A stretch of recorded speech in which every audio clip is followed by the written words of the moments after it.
You're listening to Pitch Talks, bringing you the game. Hello, and thank you for joining us on Pitch Talks, a UK Top 4 Careers podcast, focused on giving you exclusive how-to guides to help you understand what it takes to land your dream role in sport. Today, myself and Sam are excited to introduce to you Lucie Johnson, who has recently taken a job as the digital marketing coordinator at the UEFA Women's Euros 2022. As well as this, we'll be talking all things communications, content creation, and social media. And remember, if you have any questions about working in sport or need some advice, make sure you get in touch on any of our social media platforms or drop us an email at mitch@pitch-talks.com. So that's enough from me. Let's get to it. This is Pitch Talks, bringing you the game. Lucie, thank you so much for coming onto our podcast today. How are you? I'm very well, thanks. And thanks for inviting me onto your podcast. It's great to be here. Excellent. So I'm really looking forward to hearing about your journey and how it's led to where you are now, which we'll come on to a little bit later on, as there's just so much to cover. So can you tell us, when you were growing up, was sport something you always wanted to be involved in?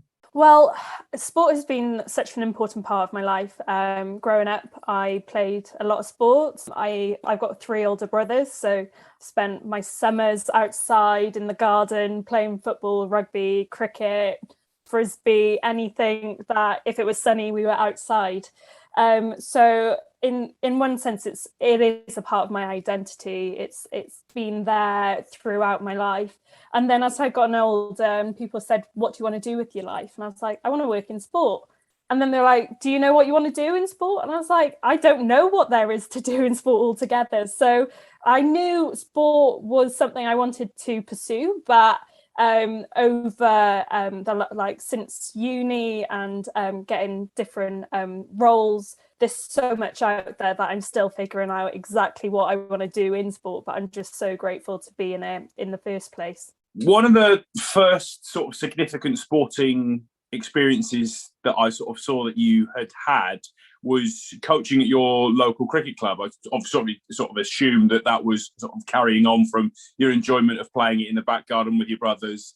When you were sort of doing that coaching, and I think you then said you moved on to actually taking a team role, did you ever see that as a viable career option? I know you said you didn't really know what was available in sport, but did you ever see yourself doing that long term? So I've got my level 2 cricket coaching. So it is something I was interested in. So you can do it from 16, you can get your level 1, and then as soon as you turn 18, you can start doing your level 2. So at one point I was figuring out, is this something I want to do more? I was coaching the youngest age group in my local cricket club whilst also playing regularly until I was about 18. And then as I kept doing it, I was like, actually, do I have the patience? Is this what I want to do? Do I want to become a PE teacher that focuses on cricket? And then when I got to uni and started exploring the social side of sports, so sociology, politics, and I was like, oh, this is very interesting.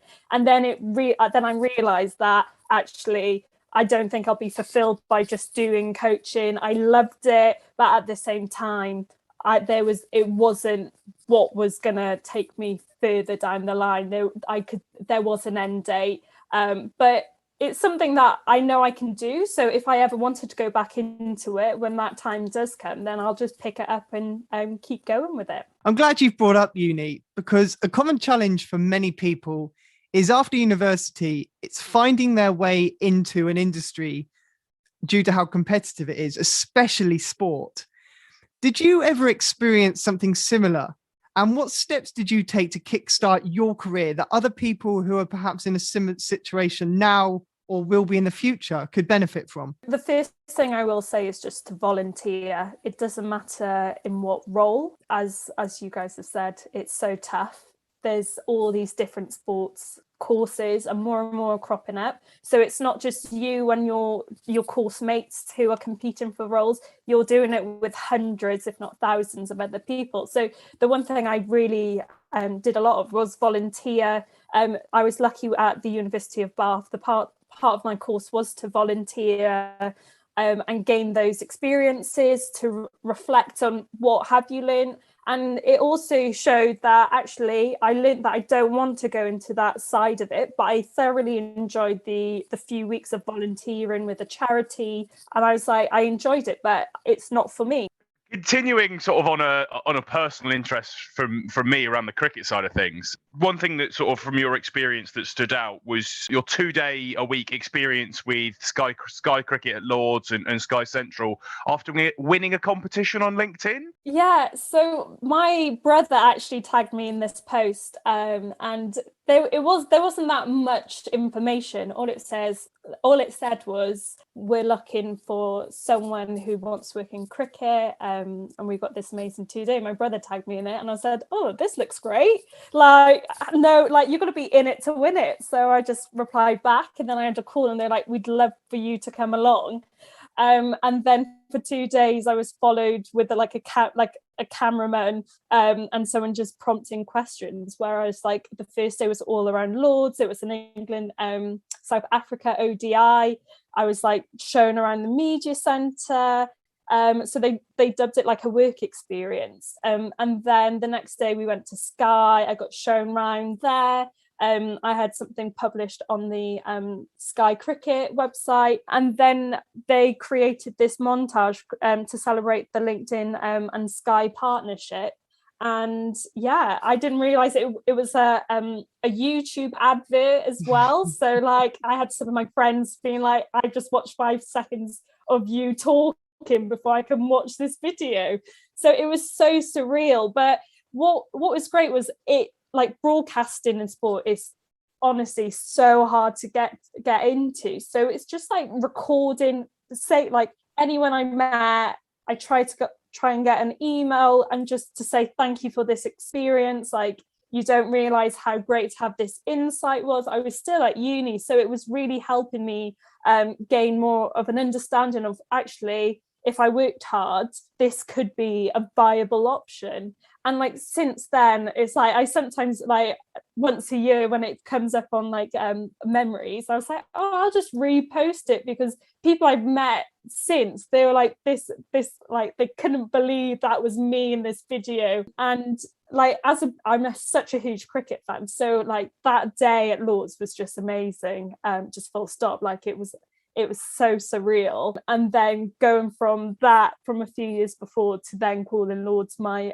workplace for 2.5 years was even more surreal. And then it's just like everything does happen for a reason, and that just became full circle. And I just think like any of these opportunities, you kind of have to just throw your hat in the ring. Sometimes like I was very much out of my comfort zone, but I'm so glad I did it, because I've just met so many amazing people because of it. And it does, like, it's a great conversation starter, but at the same time I do cringe at the video, but it's great. It's something I'm very proud of at the same time.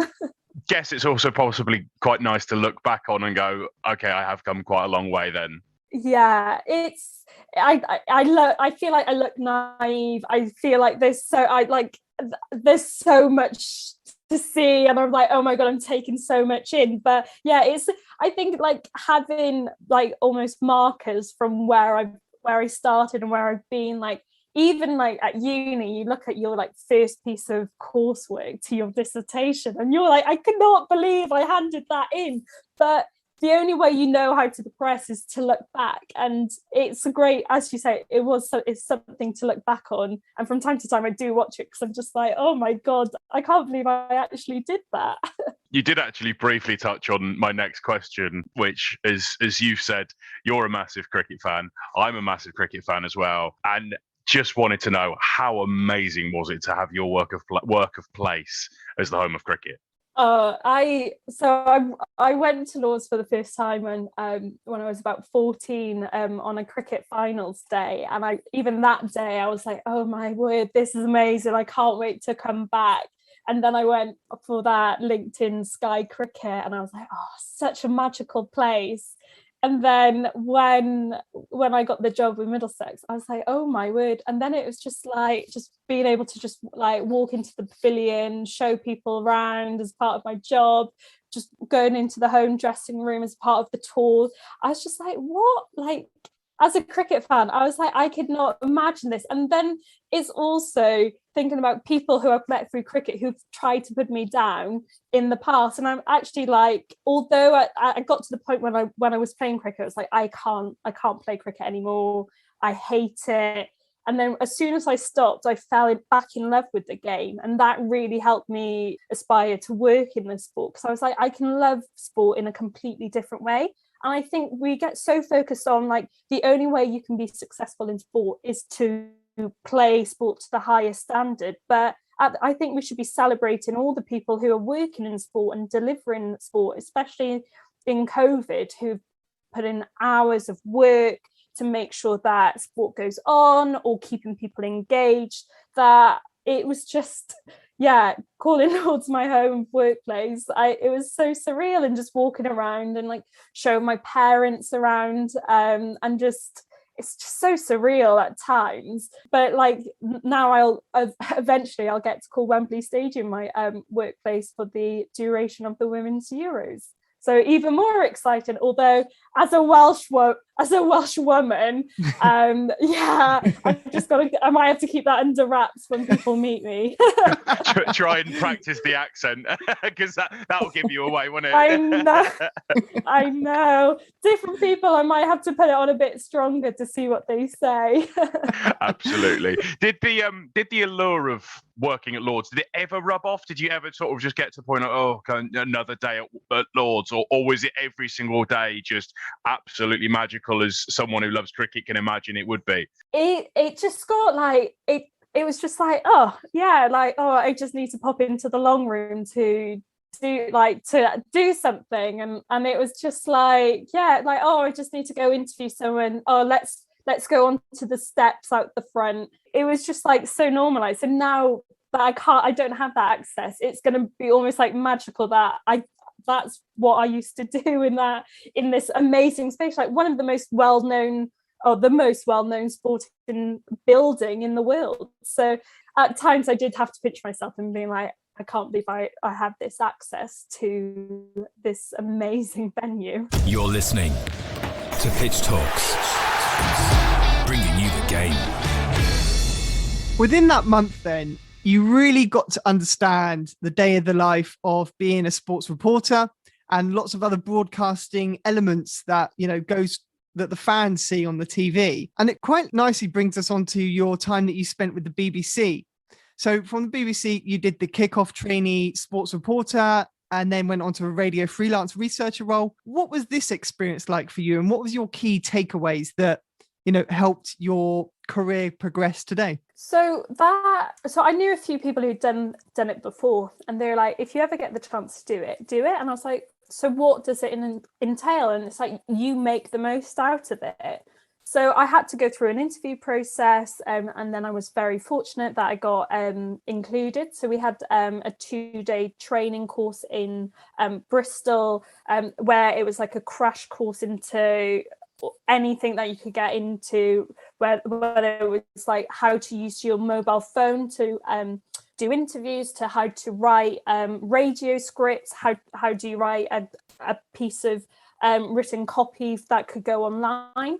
So it was just more of this is a great entry point, and there was people of all ages, all careers as well.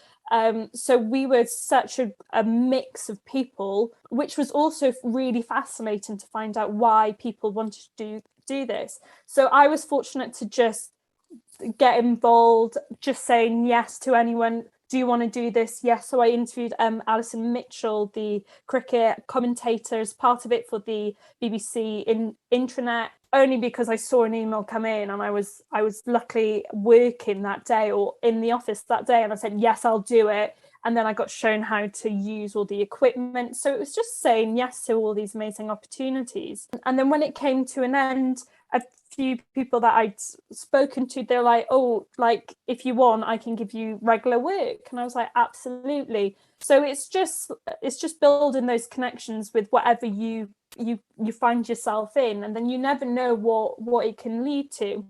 And then it got to the point where I'd finished my master's degree, And I was like, right, I need some time out. I'd gone through school, straight into my undergrad, straight into my postgrad. So I took a few months out and spent time traveling. And then when I came back, they reached out and said, you can have your Saturday slot again. And I was like, great. So it was just another access point, and that was focusing on the radio side of it. So I've been exposed to broadcast and also like radio. It was just fascinating, but a lot of it is just having those opportunities come through. And by then I was like, I need to think about getting a full-time job. And then I got the work at Glamorgan Cricket as a summer contract. But fortunately, I was able to keep the BBC work going on the side as well. So it's just managing all these different opportunities.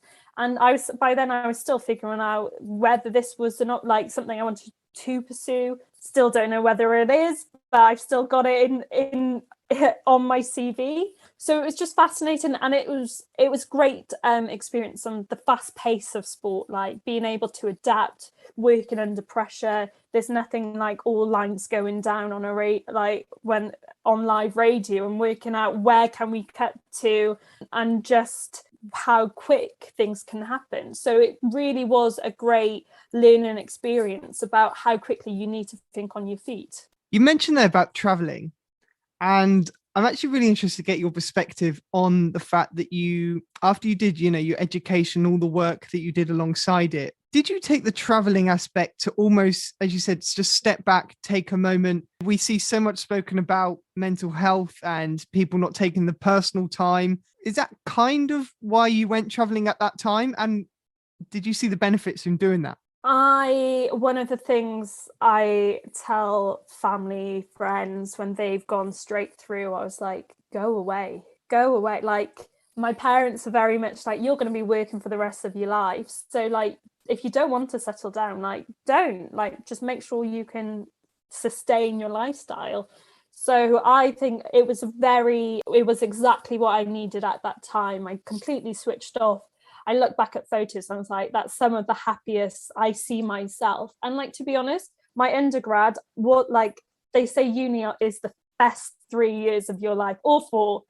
It wasn't for me. I'll put my hands on heart. Like when people were like, you'll have the best time ever, I was like, oh my God, I'm so excited. And when I didn't, it was hard. And I did take a lot out of me, but I worked through it. And by the time I came to do my dissertation, I found some great lecturers who were very supportive, and they're like, we can't believe the change in you.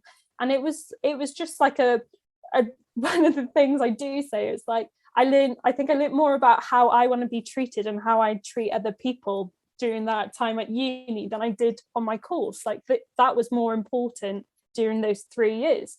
And then when I panicked and I was like, I don't know what I'm going to do. I can't get a job. So I was like, I'll apply for a master's, got on. And I was like, oh, I'm doing a master's now. So it was I just needed some time out. And I think it was, as you say, a recharge. I could think about exactly what I wanted to do. I was like, I want to move to London eventually and spend some time in London working. But I knew so I was applying for jobs, but also I was just trying to figure out exactly what I wanted to do for the next year, 3 years, 5 years. And it was for my parents say some of the photos, they've never seen me happier. So I think it is really important to actually take some time to do what you want to do. And that's not even straight out of uni. You could work for a few years and then take some time out. I'm still not. I think I'll probably take some time out at some point. But at the moment, I'm just saying yes to all these different opportunities that come my way. This is Pitch Talks. So Lucie, so far we've discussed your early career development from leaving university, the unforgettable time at Lord's and the BBC. You mentioned a few times already about the exploring different options and different career opportunities. So with that, I'd like to come on to more your present day roles now in marketing. What interested you in taking up a position in marketing executive at the Glamorgan County Cricket Club? So with that role is quite an interesting one, because I applied for that role for 3 years on the trot. So I did some work experience there whilst I was at uni, just to gain that experience. Most of it was unpaid, but whenever there was the opportunity to be paid, they did so. It all came about, like the work experience, from watching, go into the cricket and thinking, actually, why should I pay to go when I could watch it and be involved? So I found an email and attached my CV, and then they were like, great, come in for a chat. And then it just snowballed from there. And then when I finished my undergrad, I applied for the role full time, didn't get it, but got some great feedback and carried on doing some work experience, because it's like I just needed to get those skills under my belt that are so crucial to get into sport. But also my foot was in the door. I started building contacts. People got to know who I was. I could start posting things on my LinkedIn to just show the sort of work that I was doing. So then when I got the role full time, it was like 6 months. It was quite common for them to just get someone in for the summer. And I just did as much with that 6 months that I could, just because I was like, I've got this experience now, I've got this opportunity, I need to make the most of it. So there was internationals that I've worked on, there was writing match scripts, doing the big screen slides, getting a coin toss mascot into the centre at the toss, which is one of the most stressful things I think anyone in cricket has ever experienced, because of all the warm up with the cricket balls, and stressful is the only thing I can say about that. But cricket was my comfort, so I knew cricket, so anything that came on after it, I could work it out, and I had a great support network there, so there was always people to lean on, and they very much knew it was a great position for someone to like learn as much as possible. So when that 6 months came to an end, they were going to offer me a role, but I was like, actually, I needed to make sure that I had something lined up, because I was waiting for this offer to come and it didn't come in time. So that's when I applied for the role with Middlesex in their commercial team. And then when I got it, I was like, actually, this is how I'm going to go to London and work. And although it was sad to say goodbye to the guys at Glamorgan, I'm still friends with all of them. So it's great to be able to go back. And over the years, I coached in their summer camps as soon as they found out that I had my level 2. So they were like, I know we can't pay you for the work experience, but we'll pay you for the coaching. So it all was falling into place, and just by connecting to people and finding out who does what, and then they getting to know you and finding out more about your skills, it all just aligned quite nicely for those for that summer before getting the full-time role. And then when the opportunity with Middlesex came, I just had to go. Going from the home of Welsh cricket to the home of cricket was just such a, I think that tagline alone meant that I had to go. As we mentioned right at the start, then, you've recently become the digital marketing coordinator at UEFA Women's Euro 2022. So going from the home of cricket to the home of football. So firstly, just a massive congratulations on the new role. I think it's only a month old, or if even that.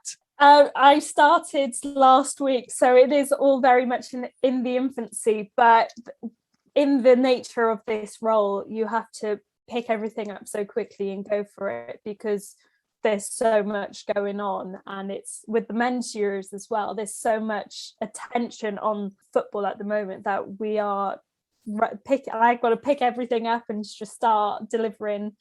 So yeah, very new, but thank you for the congratulations. So obviously, like you said, you've only been there now a couple of weeks by the time the recording comes out. So it'd be slightly unfair to ask you what your daily responsibilities are. However, like you said, you're having to pick everything up quite quickly and get into the role, despite the difficulty COVID protocols of not actually meeting any of your team just yet. What was it that appealed about this job and that you will be taking on pretty much now? So at uni, we learned a lot about major sporting events, and they were always a case study. They were always something you would always reflect on. And I was like, oh, wouldn't it be great to work on a major sporting event? I'm like thinking, oh, way down the line, I'll eventually get it. And my flatmate actually sent me the job description. She's like, I think you can do this. And I read it and I was like, I think I can do this.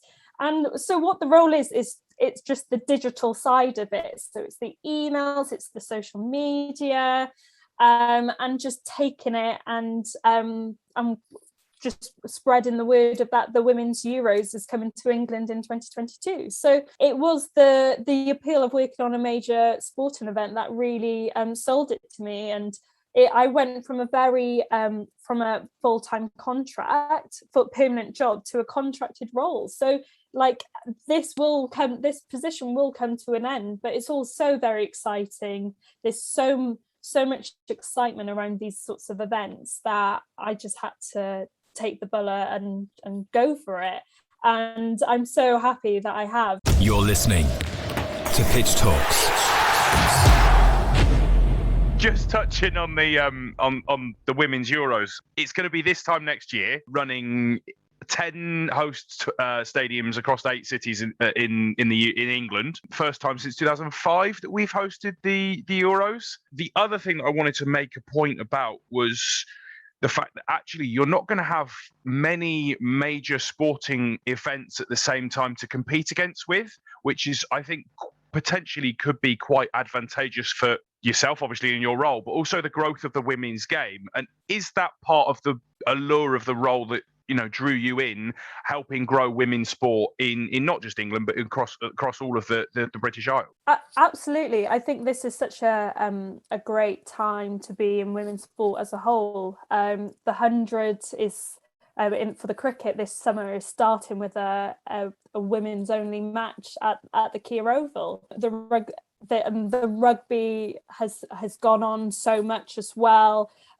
So yeah, it's a fantastic point in women's sport and for women in sport as well. There's all of these amazing groups that are forming, and also just shouting about all the amazing work different women are doing. So it is such a great time to be in sport. And as you say, next summer we have the landscape during July to really shout about what's going on, and we'll be up and down the country as well. We've got the opening fixture at Old Trafford and the final at Wembley, like 2 very iconic locations. So yeah, the planning that's already gone into this is absolutely amazing. And then I get the opportunity to help spread the word and try and get as many people engaged. So it's down to you to share about all their good work that they've put in practice then. Yeah. Yeah, I know. I should. Yeah, I've got a lot to support with, but yeah, it's everything's such a team effort, and I like that's the one thing like about working in sport. Like everyone has an importance, from the operations team, especially in a post-COVID landscape. They have so much to do, and without them, but then everyone's contribution is so important in sports now that it's just, I feel like I might be playing a tiny part, but someone else who I think is playing such an amazing part will vice versa think that of me. So it's such a team effort, but it's that live match day that I just absolutely love. And ever since working my first major event, which was a test match in Cardiff, I was like, this is it, I've got the bug. There's no going back. So it's anytime there is a match day, I'm just beside myself, like running around. You end up doing like 10k walking, if not more, on the day, and like the days after you're like recovering. But that buzz of a match day, I think that's why everyone wants to work in sport, just to get that bite. And honestly, it's one of the best feelings ever. We've had many people actually on Pitch Talk say that as much as you're working on a sport and you're filming the people who are on the field, it's as much of a team effort on it as off the pitch. And I think you've perfectly encapsulated that very, very nicely. So our final question for today, and it builds on what you spoke about earlier about coming out of university and taking on the volunteering. Is there any other final advice that you'd give to people looking to get into marketing, reporting, broadcasting, just sport, what would you say? Alongside volunteering, I think my second one is to don't be afraid of rejection. Like, you're not going to get every job. So I've had some of the most lovely rejection emails, just purely because they're like, your personality, like, you'd slot in, but you don't have that experience. And it is that, like, how am I going to get experience if I can't get a job? But I've worked in pubs, I've worked in restaurants, I've worked in estate agents, and I've learned so many skills about, like, how to speak to customers. Just how to be organized is so important in sports. So I think, yes, you may get a lot of rejections, or you may not even get a rejection, you may not hear anything, but don't take that to heart. And just, if you can, get feedback, but also think, how can I stand out? And then the other thing is just to promote what you're doing. It doesn't matter whether it's for your role, like for me now getting a new position, whatever you're doing for your local football team, university club, it just start shouting about it, whether it's on LinkedIn. And I say my Twitter is just an extension of my LinkedIn, but it just shows my personality. And then I just throw out some Welsh tweets as well, like when I want to shout about being Welsh. So unless you're promoting about yourself, people won't know what you're doing and all the extra stuff that you're spending your time on. So I just really think it's so important to retweet something that you've posted on another account and just saying, how great is this tweet I've done, to just taking photos and show what efforts you put in. So yeah, my three things is volunteer, don't be afraid of those rejection emails, and just start self-promoting what you do, and hopefully people will follow. And Twitter's such a great environment at the moment, and a simple follow and replying to someone can start a conversation, and it has for me. So yeah, it's just getting yourself out there and shouting about what you're doing, and hope other people like what they see. Lucie, this has been one of the most fun episodes I think we've ever recorded. I don't think I've ever laughed so much. I don't think I've ever enjoyed the COVID Zoom issues so much in an episode. Oh, it's been a pleasure coming on. I sat through some of the most boring university career talks, and I was like, if I ever get invited onto it, I'm going to tell the truth. And honestly, it's so much fun doing it, because it's like, actually, it's not all glamorous as you see. I tweeted a picture of me with a parasol ready to film after a post-match the other week, and it's like, it's not all glamorous, but I do it with a big smile on my face, because it is part of working in sport. Like, most people only shout about the most exciting side of it, but the more I'm talking to colleagues in other organizations, they're like, oh yeah, I was fixing the Wi-Fi, or I was grabbing water and running it around to everyone. So it like, you have to, like, it is a lifestyle working in sport. It's not just a job. Like, you just have to take it, and the hours are unsociable, but as long as you've got a great group of people around you, you're going to have so much fun. And I honestly am still having so much fun, even starting a job without meeting anyone. So it's great. It's honestly, it's worth the hard yards. But yeah, and anytime I can help someone, I'm more than happy to give advice. Even though if it's just tweet what you're doing so people can see, it can be as simple as that. And that's in between the Wi-Fi anyway. Yeah.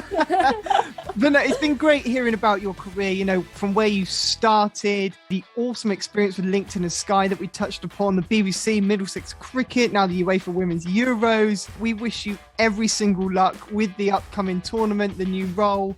We hope it lives up to every expectation, and all that leaves for us to say to you is thank you so, so much. Thank you so much, guys. It's been great. And if you've enjoyed today's episode, there are so many more to get stuck into. Whether you're looking to become a football agent, understanding the works of sports sponsorship, or knowing exactly what makes people tick in marketing, there are so many episodes on Pitch Talks available right now. If you have some feedback on today's episode, make sure to leave us your review on our Apple Podcast page or give us a follow on our social media channels. This has been Pitch Talks, the sports career podcast focused on helping you get into sport. Thank you for listening to another episode of Bringing You the Game by Pitch Talks. For more information on our latest episodes, careers advice, or to even get involved as a guest, get in touch with the team at mitch@pitch-talks.com or send us a message on any of our social platforms. Thanks for tuning in. Bringing you the game. Pitch Talks. All Pitch Talk content is copyright protected. Pitch Talks.